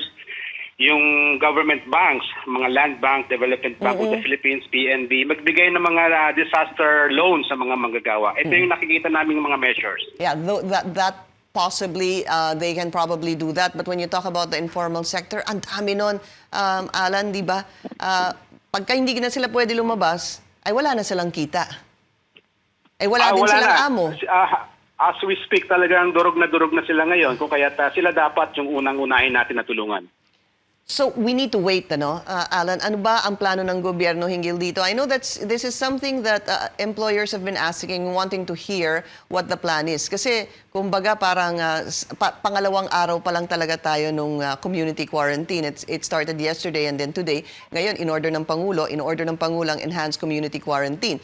Dahil siguro sa nakita nila kaninang umaga, yung naging recommendation ng ilang cabinet secretaries ay palawakin na to at gawing stricter yung mga ng measures nitong community quarantine. But at the end of the day, Alan, do you think this is a good thing? Of course, we will respect on yung decision ng gobyerno dahil naintindihan natin na crisis situation na ito at napaka delikado ng exposure sa coronavirus disease. So we will respect the government provided na merong guidelines, merong policy with regards to the income of the workers. So it's clear, hindi ba? Para klaro siya sa mga manggagawa. Klaro siya sa mga manggagawa at maiwasan natin, Pinky, yung mga nangyari kaninang umaga sa mga checkpoints. Talagang anarkiya at confusion ang nangyari. Medyo hindi nga maganda yung mga nakita nating stories a while ago. May mga hindi na-implement such as social distancing, yung pagkahaba-haba ng linya sa mga checkpoint. Kahit nga yung mga sundalo natin, walang proper na masks na nakasuot yung ilan sa kanila. And I think 50% of them, wala man lang thermal scanners. Parang lumalabas, it's a work in progress. Ganun ang lumalabas dito. So, best really to wait for the President to find out what are his plans and policies on this enhanced community quarantine in Luzon. The biggest concern, of course, yung ating pong manggagawa, paano sila, paano tayo, at paano ang kita. Hindi ba? You know, Alan, before you go, nakausap ko nga si Senate President Tito Soto kanina. Alam mo, tinawag pa nga niya hindi na to national health emergency, tinawag niya na tong national security threat. And he said, if I remember well, sabi niya na dapat talaga magkusa na yung mga employers na bigyan muna ng parang salary yung kanilang mga manggagawa. Yung ganun, that's why I wanted to get your reaction. Is that doable? Alam mo, Pinky, sa aming assessment, naghihintay ang mga negosyante kung ano yung sasabihin ng gobyerno eh. Ang gobyerno naman, naghihintay lang din kung ano sasabihin ng mga negosyante. So, confused ang mga magagawa kung papasok pa ba sila o hindi. Dahil mukhang walang aako ng krisis na to. Dahil naghihintayan ng negosyante, naghihintayan yung mga government officials natin. Yeah. At the same time, we are creating anarchy. We are creating chaos. And kung ano man ang sabihin ng Presidente, Alan, dapat sundin nating lahat. Yes, so sundin namin lahat as long as the government will, and employers and business should provide safety nets for workers.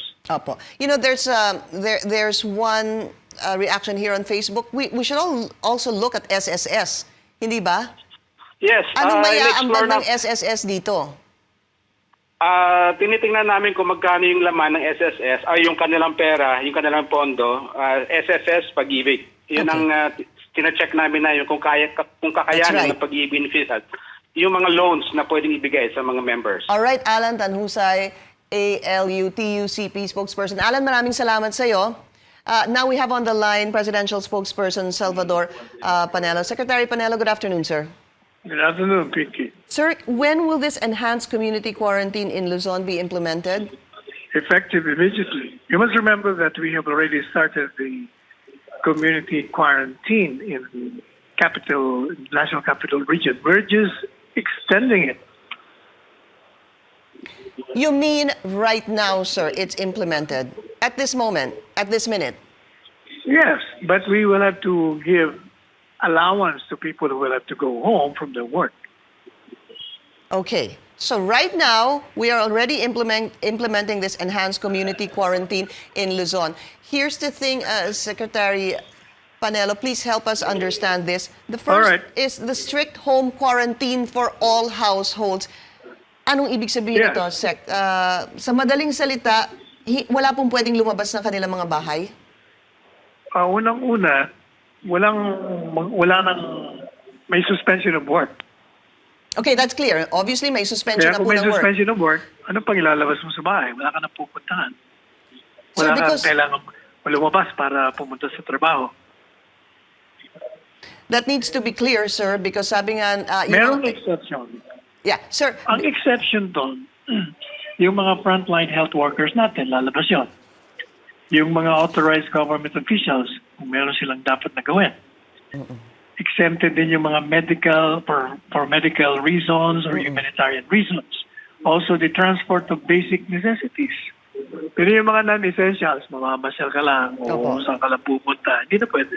Okay. Sec Manelo, so wala na pong trabaho simula bukas? Yes. Lahat, suspension of work na. Yes, except only kung, yung sa government, kailangan may skeletal sa mga basic services. May skeletal force. Ganon din kahit sa mga private companies. Sila na lang gumawa para hindi ma-disrupt yung operations nila. So, are you saying that private companies can have the authority to decide if their employees can... Kung meron silang work for home, kung pwede naman gawin sa bahay, pero ilang percent lang ba yung pwede mong gawin sa bahay? Yun na nga Sec. So... Kaya nga, yun kung baga 90-95% na lang suspended ang work. Wala na pong trabaho. Siguro just to be clear, wala na pong trabaho, plain and simple. Kung magtatrabaho man po sila, Sec, ay doon sa kanilang bahay. Tama po? Sa bahay lang sila. Okay, sa bahay lang. Bangko, sir? Kasi kailangan maintindihan ng taong bayan, Pinky, na gaya na nga nang sinabi ni Presidente, ang kalaban po natin, tayo ang mga sundalo. Pero hindi lang tayo ang sundalo eh. Tayo rin ang kalaban. Kalaban natin ang ating mga sarili. Tayo ang carrier ng virus. Kaya sinasabi ni Presidente, magsakripisyo muna tayo kasi ang ating pinagtatanggol ay sarili rin natin sa ating mga sarili. Kasi tayo magkakahawaan. Kaya kailangan talagang manatili muna tayo sa ating mga bahay. Yeah, I heard you say that a while ago during your press conference. Yeah. Secretary Panelo, paano po mga bangko? Ang bangko, hindi ako clear sa bangko. I-clear ko kay Presidente. So we're not sure about banks. Hindi ako sigurado sa bangko. Supermarket, sir. Yung mga bukas ngayon, yun pwede pa rin ho ba? Ngayon, dahil bukas pa naman sila. Tomorrow, sir, are supermarkets and groceries still going to be allowed to open? Effective immediately, baka... Kaklaro ko pa kay Presidente. Kaklaro ko pa yan yung portion na yan. Okay, so hindi pa rin po tayo sure sa banks tsaka sa... Sige, sandali ha. Go ahead, sir. All Sige right. na, Sek Koy, yung tinatanong nila yun sa bangko, kasama ba yun? Kasama na tuloy ang bukas but restricted to ATMs. Okay, restricted to ATMs. So what about yung supermarkets now? Restricted Bukas to ang ATMs? supermarkets. Yes, ATMs lang. How about yung palengke? Yan ang Hindi pa natin na pag-usapan. Basta yung supermarket pwede. Pero bukas ang- restricted din. Dahil meron ding regulated yung mga bibilihin. social distance. May saka yung social distancing. But, at ang general, basta ang general doon stay at home. Yeah, yun na nga po. So, what's Wow. clear is, okay, banks will be closed, pero ang ATM ATMs bukas. pwede. I wasn't clear on this, sorry sir. Yung supermarkets at groceries, I believe you said bukas? Yun ang sabi ni Secretary Pinkoy. Narinig mo, kausap ko siya. Apo, Pinila ko siya. I heard you, sir. Tapos yung palengke, pag-uusapan pa po. Yun po sabi niyo. Hindi namin napag-usapan yung palengke. Okay. So yun po yung strict home quarantine for all households. Number 2, office work is suspended. Transportation, sir, suspended din. Kasi wala naman tayong pupunta kung wala tayong trabaho, di ba? Except only for the exceptions I mentioned. Yun po, yung mga government officials for medical reasons, humanitarian reasons. Correct. And, yung talagang kailangan na lumabas tayo. So, pero pwede rin po yung, kunwari po, yung isang tao kailangan pumunta po sa supermarket, ay yun po ay pinapayagan naman. Papayagan po. Yan ang ikaklaro ko. Ikaklaro ko muna yan. Okay, we need to be sure on that as well, sir, because... Klaro natin yan. Yeah, sir, that needs to be clear because we need to have food in our homes, hindi ho ba? Siguro marami na namili, kaya meron pa tayong pagkain. Yeah, but sir, for how long? Pero meron nakalagay dito na the LGUs with respect to food and essential needs will be delivered by them. So, ibig sabihin, I think they will have a system wherein yung mga, siyempre, lahat ng mga mayors, lahat ng mga barangay, alam nila, yung mga residents nila, di ba? Malalaman nila kung sino ang mga nangangailangan ng mga ganitong items. At pag nalaman na nila yan, siyempre may listahan, di sila ang mamimili. Para yung distribution, pantay-pantay, lahat pwedeng kumain. Hindi ho ba medyo... Kailangan may sistema tayo, hindi naman po pwedeng papabayaan na lang natin. Otherwise, yung mga mahihirap, kawawa naman. Yeah. But saying this now, sir, will probably have people run to the grocery and buy as much as they can, di ho ba? Sa ngayon, alam mo, huwag silang masyadong magproblema sa ano. Kasi kung bukas naman ang groceries, hindi naman apektado. So why do you have to rush to them? So, bukas naman let's clarify that, sir, because that's really the scene we also don't want to see, that people are rushing long lines. Do not go there, according to Secretary Salvador, and panic buy, because these groceries, he says, will remain open. Yeah, they will remain open. Yeah. So, pwede ka pa rin mamili. Regulated lang yung mga bibiliin mo. Hindi mo pa pwedeng simulan ng items doon.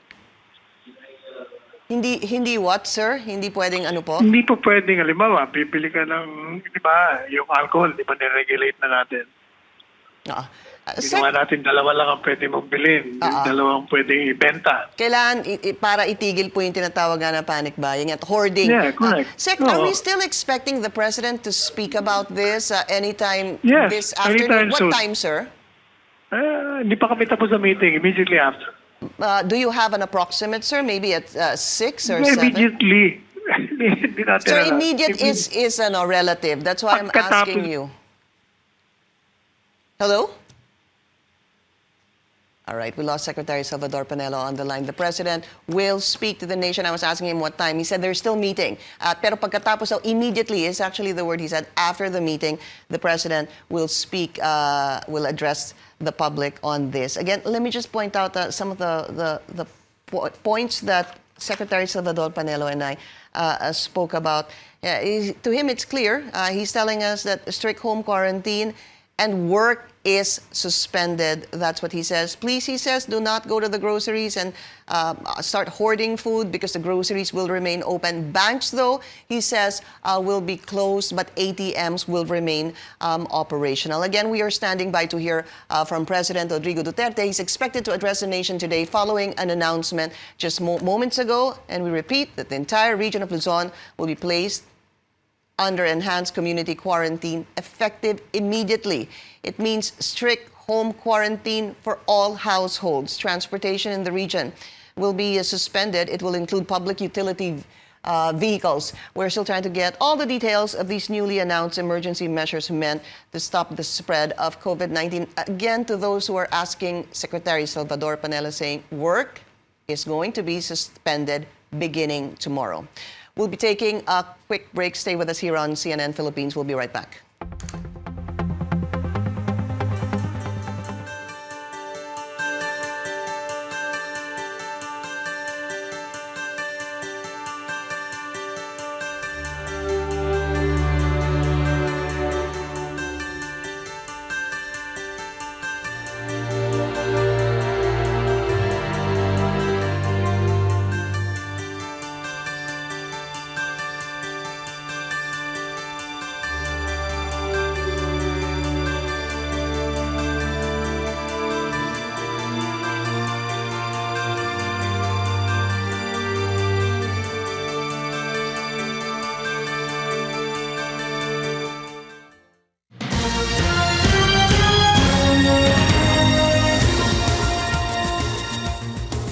This is breaking news on CNN Philippines. I'm Pinky Webb. Malacanang just ordered additional precautionary measures to help prevent the spread of COVID-19. The entire region of Luzon will be placed under enhanced community quarantine immediately. We are standing by to hear from President Rodrigo Duterte for more information on this. He's expected to address the nation anytime this afternoon. What these new measures mean, among others, strict home quarantine, transportation in the region will be suspended. It will include public utility vehicles.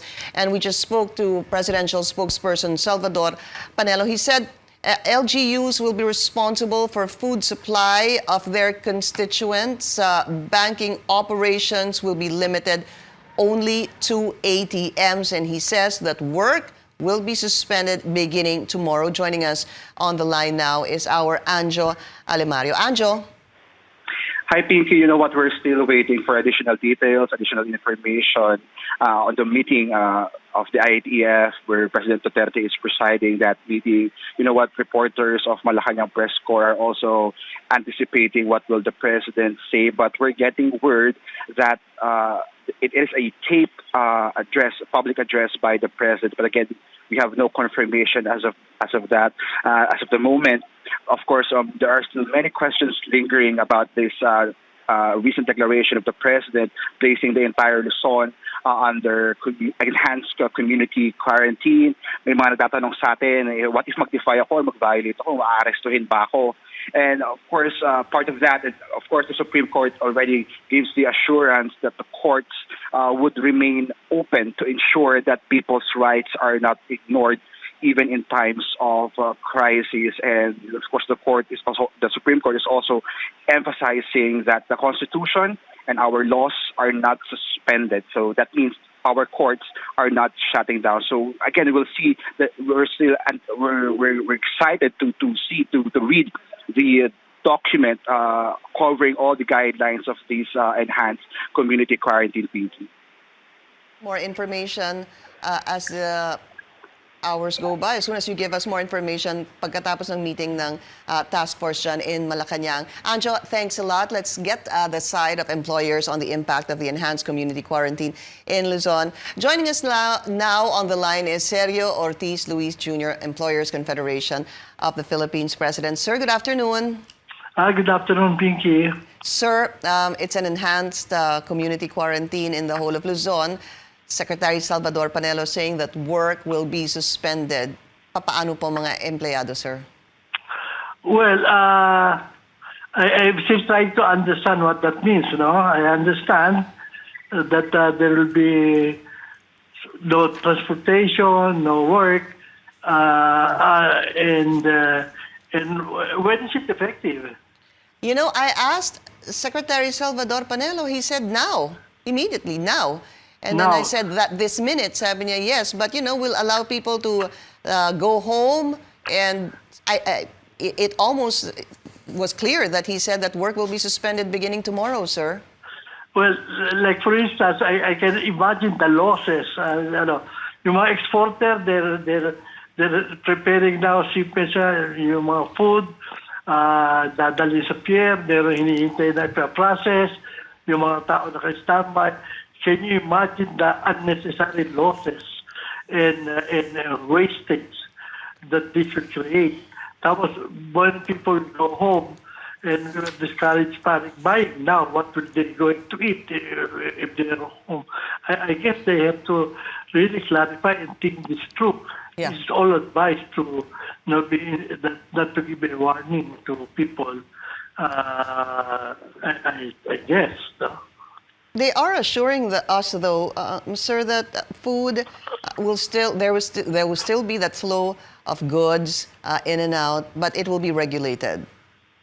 Yeah, what do you mean? If you have no transportation, how do you buy it? If the malls are closed, where do you go? If there's no work, is the bank open? He says, sir, that banks will not be open, but ATMs will be operational. He said that grocery and supermarkets will be open. Everybody uses ATM. That's true, sir. And ala namang ATM yung mga ordinary people. Okay. Paano ang impact nun sa kanila, sir? Sa mga walang ATM? I don't know. It's doing this without thinking it through and without even deciding what is the implication. And I mean, we're able to do this for a long time na walang lockdown na kumpleto. All of a sudden, yung lockdown, yung mga opisina, baka mga sunog yan. Pag nag-uwi ng mga tao, hindi na know who will tend them. Yung mga computers that are there. Yeah. How do you run the yung mga machines that are running? You know, sir, it's Senate President Tito Soto who said that this is not just a public health emergency. He says this is already a security threat. Hence, these actions taken by the president. Yeah, I know. We have been supporting it. We are just surprised about this lockdown that is effectively stopping workage and without any heads up at the very least. Because a lot of people are saying we're taking extraordinary measure. But there is one thing that we're not doing that could probably do this. And what is that? Hindi sana we are only able to go over this privacy thing and publish all those who are affected by the virus every day. You don't really have to go and search for your contact tracing. The people will go and present themselves to you. You know, the senators, the cabinet members, they're doing the self-quarantine. And we are looking for them in the streets. And we are closing down because we want to see who are sick. But if you publish those who are affected, they will know. I ate with him in the restaurant yesterday. He's in my neighborhood. He's been still going around. That could save a lot of these things. Yeah. I don't know why they are not doing that. What we need to do is, of course, await more information on this, sir. The president is expected to speak about this. We are standing by for that. Possibly we'll have more information on this because so far that's what we know. an enhanced community quarantine in Luzon. Secretary Salvador Panelo telling us that work is suspended. He says beginning tomorrow, strict home quarantine for all households as well. And we need to wait, I guess, for the president's statement on this. Sergio Ortiz Luis, ECOP President, sir, thank you for your time. Thank you very much. Thank you. Sir, again, we are standing by to hear from President Rodrigo Duterte. He is expected to address the nation today following an announcement just moments ago from Malacanang that the entire region of Luzon will be placed under enhanced community quarantine effective immediately. It means we are to stay in our homes. Strict home quarantine. Transportation in the region will be suspended. It will include public utility vehicles. Earlier, we spoke to presidential spokesperson Salvador Panelo. Among the things he said, this enhanced community quarantine in Luzon will be in effect as soon as possible. Banks will be limited to ATMs. LGUs will be responsible for the food supply. All right. We have him on the line. Joining us on the line right now is the General Manager of the MMDAG, M. Jojo Garcia. Sir, good afternoon. Welcome to the show, sir. Hi, good afternoon, Ma'am Pinky. Good afternoon to your viewers and listeners. Sir, what can we expect from this enhanced community quarantine in Luzon? Actually, wala pa talaga yung exact guidelines sa amin. Wala pa na forward sa amin. But of course, we really support that move, no? Sabi ko nga, yung last interview, we will need to limit the movement of the people, Kasi nga, sabi ko nga, yung virus, hindi yan naglalakad, hindi yan gumagalaw. It's the carrier, yung tao, So to lessen mo yung movement ng tao, it will at least yung virus hindi nakakalat. It won't spread na. So kami naman, naka-ready kami kung ano yung guidelines yan. Even the LGU, so we have a Viber group with the LCR mayors. Yeah. We're just all waiting for the announcement kung yan ba talagang lockdown or bawal lumabas. So we need to adjust also the curfew, no? Yeah. So it's up to we're just waiting talaga for the final guidance. Pero naka-ready kami. And we're doing this, to protect yung health talaga ng mga tao, Yeah. So, kailangan dito, just what I said, sa isang interview ko, we need to understand why are we doing this, Hindi na yung paano natin lulusutan yung ating mga pinatutupad na batas. Kasi talaga importante rito, i-limit natin ang movement ng tao na sabi ko nga, yung Metro Manila, as one region, yung NCR, lahat tayo dito is person under monitoring na. Yeah. So meaning, each one of us, magkaroon na ng self-quarantine, to stop the spreading of the virus, At least dito, makocontain natin to at hindi na dadami pa. Yung nangyari po kanina, GM, doon sa mga commuters, doon sa mga checkpoints, doon sa mga social distancing, just looking at the video we have, marami pong instances na nalabag ito. Ito bang enhanced community quarantine, sir? Will this automatically be easier for the MMDA? Kasi wala na ho halos labas-pasok ng buong Luzon. Yeah, of course. Malaking tulong yan. Kasi pag it-stop mo work, wala nang reason ng tao para lumabas. So pag wala nang reason para lumabas yan, nasa bahay na lang yan. So kung nasa bahay na yan, at least, yun nga sinasabi ko, each one of us pwede maging carrier, And then, tandaan natin, there's a 14-day incubation period yan.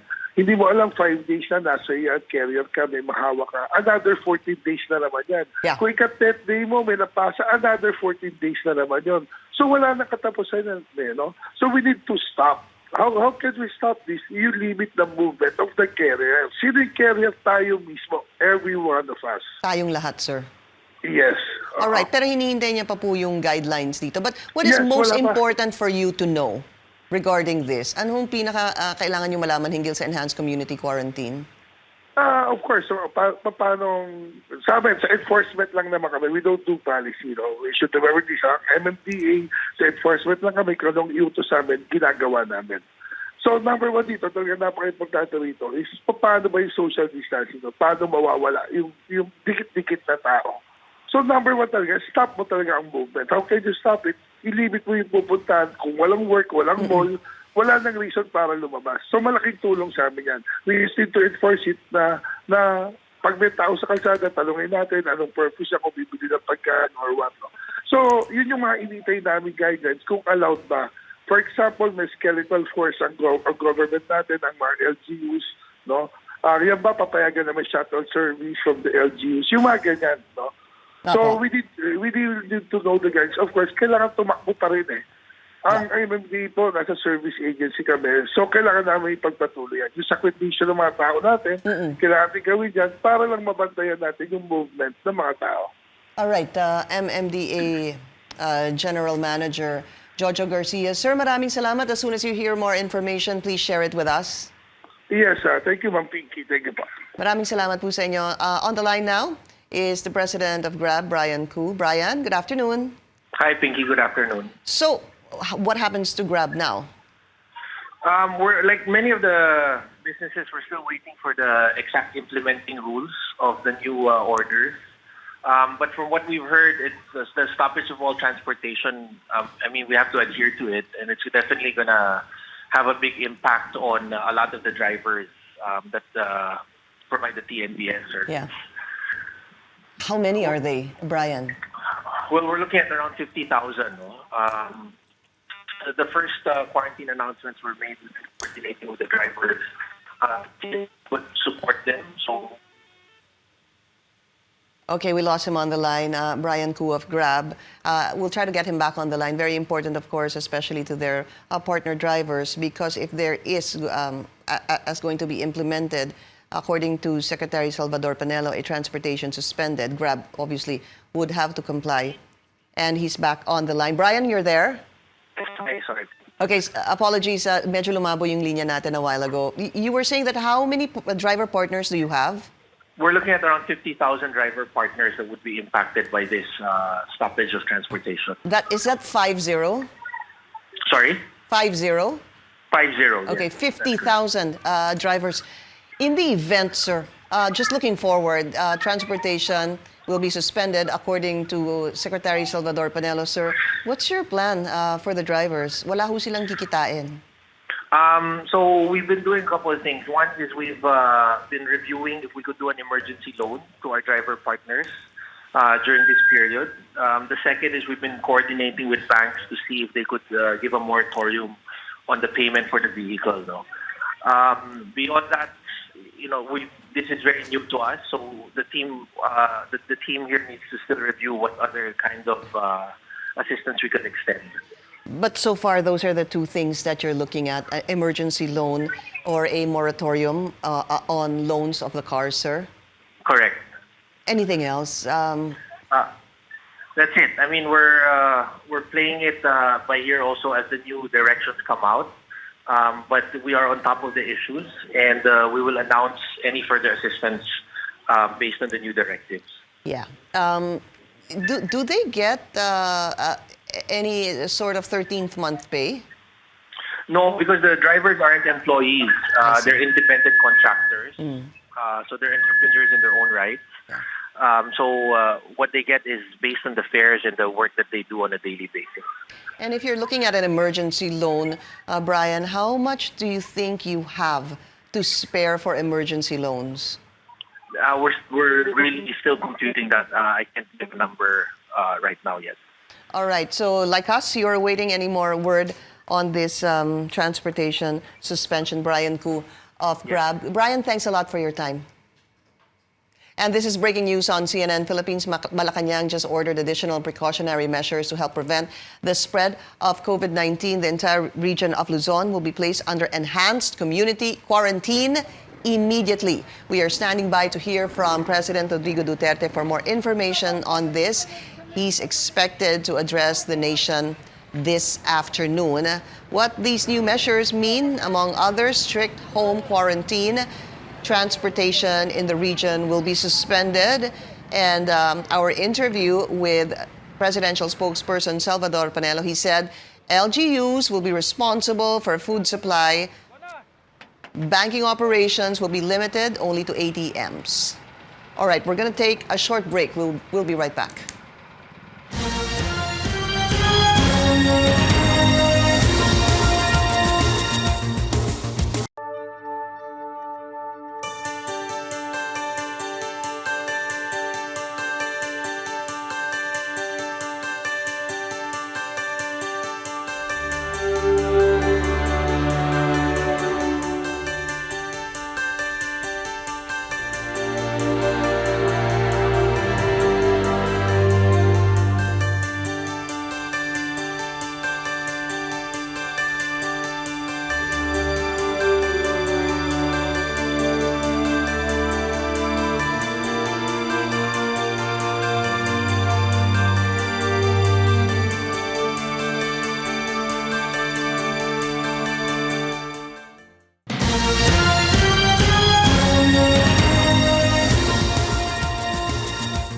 Breaking news here on CNN Philippines. Malacanang just announced that the entire region of Luzon will be placed under an enhanced community quarantine. That's effective immediately. It means we are to stay in our homes, strict home quarantine. Transportation in the region will be suspended. It will include public utility vehicles. And earlier, we spoke to presidential spokesperson Salvador Panelo, and among the things he told us, this enhanced community quarantine in Luzon will be effective as soon as possible. He said that banks will be limited to ATMs and LGUs will be responsible for food supply. And I also want to reiterate what he said a while ago, that banks may be closed, ATMs will be open. He did assure us that groceries and supermarkets will be open. So he was appealing to the public. He was telling the public, you need not panic buy. We will still be allowed to buy our food. But again, we need to find out more details on this. That was as much as we had during our interview with him. Next is, of course, we want you to await, all of us are awaiting the president addressing the nation. That can happen at any time. I was asking Secretary Panelo when he said the word immediately, and then I lost my connection with him. So we need to watch out for that, and just keep it here on CNN Philippines for the latest on this enhanced community quarantine in the whole of Luzon. Also, a while ago, I spoke to Senate President Tito Soto III. He says placing the entire Luzon under an enhanced community quarantine is a drastic measure, but he says it's completely necessary and understandable. He called on business owners and employers to do their part by compensating workers whose livelihood would be affected in case of work stoppage. Dapat yun, yung mga, like for example, yung mga hindi na makakapasok na trabaho, yung mga kababayan natin na isang kahig sa tuka, kailangan makisama itong mga negosyante, mga employees nila, pasesweldohin pa rin. Di ba? Dahil kung hindi, ay kawawa itong mga ito. So, kaya na natin pagtulungan yan later on, like yung kami, pagbalik namin ng April or ng May, pwede kami gumawa ng enhanced incentive programs for this businessmen na magpapasweldo pa rin kahit hindi pumapasok mga empleyado nila sapagkat hindi kakain yung mga yun. Hindi nangyari yun, di ba? So, we just have to contribute. Lahat tayo, kailangan makisama dito sa problema to. But if you go back, if your session is in May 4 or May 5, sir, isn't that a little too late to speak to or have a package for business owners to be able to cushion the effect on their employees who may not have work? Hindi ho kaya baka masyado ng delayed yun, sir? That's not too late. They can well afford it. Tsaka kung, let's say, mababawasan yung income nila or mawawala sila ng income, may kakainin pa rin sila eh. Pero yung mga maliliit na kababayan natin, walang kakainin eh. Kaya-kaya yun. Kahit may pa namin ipasa yan. Enhanced program, incentive lang. They can well survive all the way through the middle of the year kung talaga tutusin. And you're watching breaking news here on CNN Philippines. Malacanang ordering additional precautionary measures to help prevent the spread of COVID-19.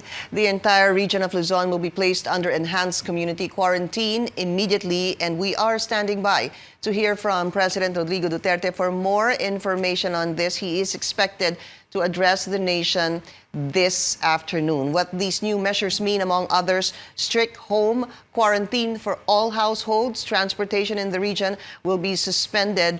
And during our interview with presidential spokesperson Salvador Panelo, he said that work will be suspended beginning tomorrow. He says that banks will not open, only ATMs will be operational. He assured us that supermarkets and groceries will still be open, and he was appealing to the public, please do not panic buy, because groceries, there will be enough supply of food, and supermarkets and groceries will remain open. So those are what we need to remember right now on what the points on the enhanced community quarantine in Luzon. Again, we're not just talking about NCR anymore. We're talking about the whole of Luzon. Let's try to bring back Anjo Adimario. He's still on the line. Anjo, are you there? Hi, Pinky. You know what? It's been hours since that IATF meeting presided by President Duterte started. We're still confirming if that meeting is already over. And we're also confirming if President Duterte already taped his address to the nation. There's no confirmation yet. Of course, what we do know is that the president, again, placing the entire Luzon under enhanced community quarantine. This also basically underscores what presidential spokesperson Salpanelo earlier said during the briefing to reporters, that the president is really worried about the situation. And he said, quote, "Ang mahalaga si Presidente, worried na siya sa nangyayari, ginagawa niya ang lahat para patayin, itigil ang virus na ito." So we'll find out later the details of this declaration of the president. And Pinky, let's also point out, of course, people are wondering the details. Of course, they're interested to find out how will the government implement this enhanced community quarantine.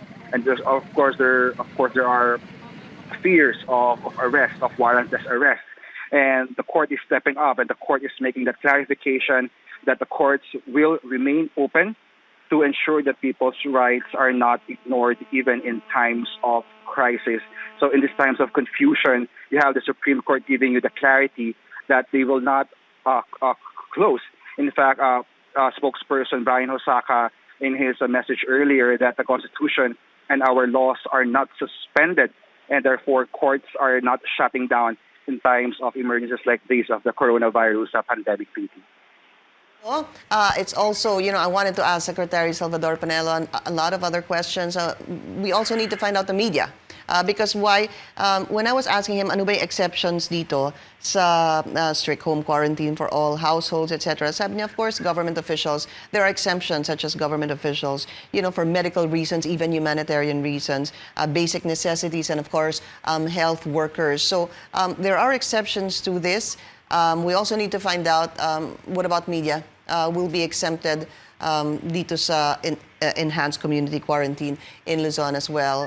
Maybe when you get a chance, you can ask him as well, Anjo.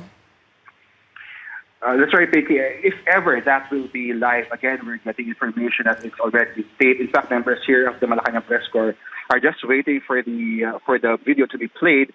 But again, we're still confirming if that address of the president to the nation is already taped or if he will deliver it live, Pinky. I see. Okay, let's wait for that, Anjo. We need to find out what's there, what the president will say, because everything we're getting right now is, of course, from presidential spokesperson Salvador Panelo. We await the president's address to the nation. Anjo, thanks a lot. I want to go to our correspondent, George Cahiles. He's in Caloocan. George, what's happening there? Well, Pinky, we're here at Malaria, North Caloocan. We're supposed to go to a checkpoint, boundary of Caloocan and Bulacan, but we noticed there's a huge crowd here near the wet market of Malaria. So I checked out the place, and we found out that people are out to buy a lot of goods, to stock up food after learning that the entire Luzon will be placed under this enhanced community quarantine. So vendors here are telling us that this is an unusual number of buyers here in this market. Because in fact, aside from the wet market here, there are also 3 huge supermarkets here. And what we saw is that security guards of these supermarkets are already controlling the entry of the people inside their supermarkets because of the huge or the long queue of supermarket goers now scrambling, trying to buy food for their families. So according to people that we've talked to, they said that this is just part of their preparations, just in case that they will no longer be allowed to go out. But of course, that's their perception on what a enhanced community quarantine is. But of course, we still need to wait for exact details from Malacanang and how they will implement this. But But what they're saying is that it's better to be prepared. That's why a lot of people are out. They're buying goods for their families. Supermarkets are jam-packed, and even the wet market. So we're just observing right now on how people will act based on the announcement of Malacanang. George, thanks a lot for your report. George Cahiles there reporting to us from Caloocan. You're watching Breaking News on CNN Philippines. Malacanang just ordered additional precautionary measures to help prevent the spread of COVID-19. The entire region of Luzon will be placed under enhanced community quarantine immediately. We are standing by to hear from President Rodrigo Duterte for more information on this. He's expected to address the nation this afternoon. Now, what these new measures mean, among others, strict home quarantine. Transportation in the region will be suspended, and we just spoke to Salvador Panelo, the presidential spokesperson. He said LGUs will be responsible for food supply. Banking operations will be limited only to ATMs. I understand, of course, there's still a lot of questions we have. However, we need to wait for the guidelines of this enhanced community quarantine in Luzon. We await the president's address to the nation. And this has been a special presentation of CNN Philippines Just the Facts, COVID-19. Thank you for watching. Stand by. We will be monitoring the developments on this breaking story.